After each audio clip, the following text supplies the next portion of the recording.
Hey, good, yeah. Good to see you. Hey, thanks for coming out today. Hey, absolutely, yep. Yeah.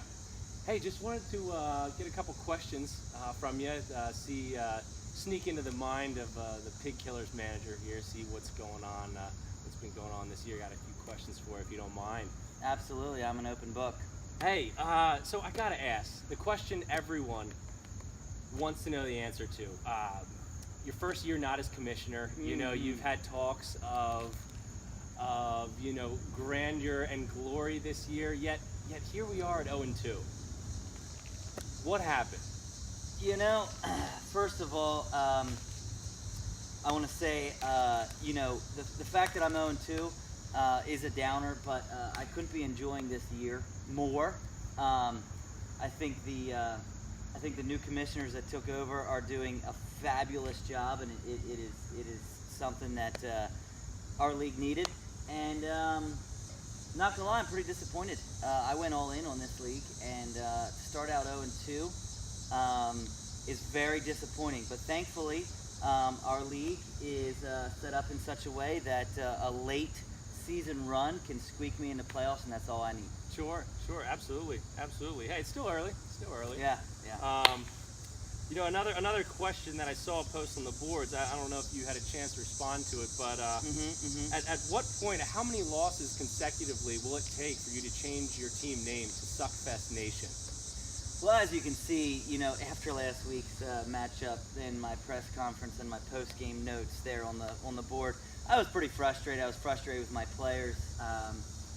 I'm sure we'll get to it later. I was frustrated with Eli, and Jordy Nelson got hurt. So I was venting, but the Pig Killers, I'm not sure. Maybe you could go back and look, but I think 15 years ago when we started fantasy football, my team name was the Pig Killers, and not 1 week of football was my team name ever changed from that. So the team name is never and not even close to being in jeopardy of moving cities. It has been. I just checked with my sources. 15 years, Pig Killers.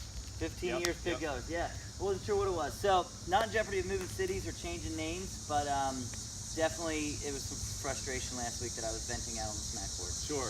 Understandable. Well, hey, let's spin it a little more. Let's look a little bit to the future here.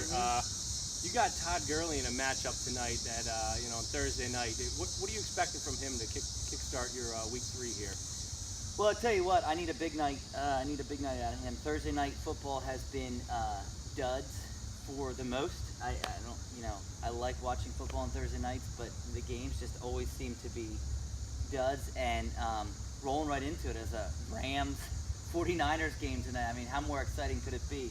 But Todd Gurley is a young excitement talent, and I'm excited for him. I mean, Gurley was dynamic in week 2 against Washington, rushing 16 times for 88 yards and a score, and adding 3 catches for 48 yards and a second touchdown.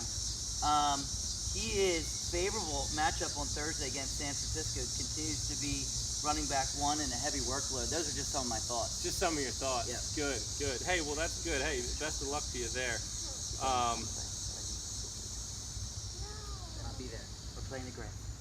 Gonna circle back to the draft night. You took Eli, and I'm just curious as to what there's a lot. I'm into space myself. There's a lot of planets out there, but I'm just curious as to which one you were living on to where Eli would be a viable starting fantasy football quarterback. Well, I don't remember the draft night much, and don't remember what I said about Eli. I probably didn't say much or really care about it. It was just kind of a last-minute throw-in quarterback there. But Eli sucks. I mean, to be an Eagles fan like we are, it's great, and the Giants are terrible. But Eli has the most powerful weapons, or did, and Odell's a little hurt, in football. And he is terrible. I mean, his face, every time you look at him, he looks like he's high and tired and out of it. And his performance on the field is blowing that even above and beyond what he looks like. He's terrible. He's absolutely terrible. I picked up Trevor Siemian this year. I outbid Scott by, $5, I think? Something like that. 101 to 107, or maybe 103. $2. and Trevor Zimmerman was great. So Eli, I dropped like a lead balloon. I'm so happy to even hate him more than I hated him as an Eagles fan. So, and I blame a lot of my 0-2 on Eli. Yeah, I mean, you got a lead, you got 6-point passing touchdowns, you got a quarterback who doesn't perform. That's going to happen. Eli sucks. Yeah. Yeah, as a lot of fellow Eagle fans, I'm sure you'll have people that don't agree there. Yeah.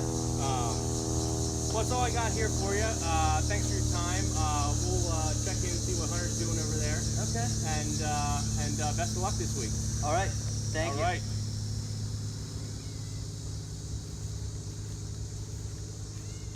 All right. Well, hey, I'm going to head back to what I was working on here. Thanks for the interview. Actually, you want to see? We can show you here what Hunter was drawing. Hunter, why don't you show him what you were drawing?